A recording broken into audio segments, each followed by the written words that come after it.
Аялым бир тууган энеси экөө сүйлөшүп, мага билдирбей банктан кредит алып, мен иштеп сатып алган үйдү күрөөгө коюптур. Мен кредит алган учурда Россияда болчумун. Кыргызстанга келип билип олтурам. Эми суроо, үйүмдү кантип күрөдөн чыгарам? Негизинен бул сиздин турак жайыңыз болгон болсо, эгерде бул жеке өзүңүздүн, демек, сиз никеге турганга чейинки турак жайыңыз болсо, албетте бул сиздин жеке турак жайыңыз болот дагы. Буну сизден башка эч ким күрөөгө, же болбосо аны күрөөгө коюп, же сатып алуу келишимдерин деги эле сиздин турак жайыңыз жөнүндө бүтүмдөрдү түзгөнгө укугу жок болот. Эгерде бул жалпы мүлк боло турган болсо, андай учурда дагы сиздин макулдугуңуз менен гана, сиздин ал күрөөгө коюп атканда сиздин сөзсүз түрдө күрөө келишиминде, кепилдик келишиминде сиздин макулдугуңуз, сиздин уруксатыңыз, демек сиздин колуңуз керек болгон.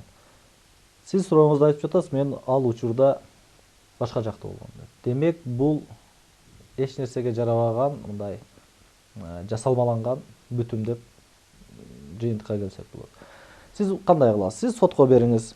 Сиз сотко берип, ошол түзүлгөн келишимди жокко чыгаруу жөнүндө сотко бериңиз. Сот аны карап чыгып, эгерде мындай муктаждык жаралса, кол жазма экспертизасын дайындап, эми ал жерде сөзсүз сиздин колуңузда мындай жасалмалап коюлган болушу мүмкүн.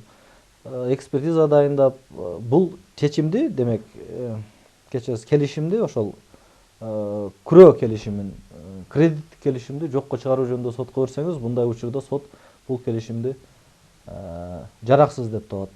Себеби дегенде, күрөө келишиминде, күрөөнү коюуда сөзсүз түрдө сиздин макулдугуңуз керек болгон. Бул жол менен сиз келишимди жокко чыгарсаңыз, күрөөнү чыгарып алуу мүмкүнчүлүгүңүз бар. Кыргыз Республикасынын Жарандык кодекси 275-бирене жубайлардын жалпы менчиги. Эгерде мыйзамда же жубайлардын ортосундагы келишимде башкача каралбаса, алардын никеде турган убагында жыйган мүлкү жалпы менчик деп саналат. Никеге турганга чейин жубайларга таандык мүлк, ошондой эле алар никеге турганда тартуу же мурастоо иретинде алган мүлк алардын ар биринин менчиги деп саналат. Жеке пайдалануучу буюмдар, кийим-кечек, бут кийим, кымбат баалуу буюмдар, нике жана үй-бүлө жөнүндө мыйзамда аныкталган башка буюмдар никенин учурунда жубайлардын жалпы каражаттарынын эсебинен сатылып алынгандыгына карабастан, аны пайдаланган жубайдын менчиги деп таанылат.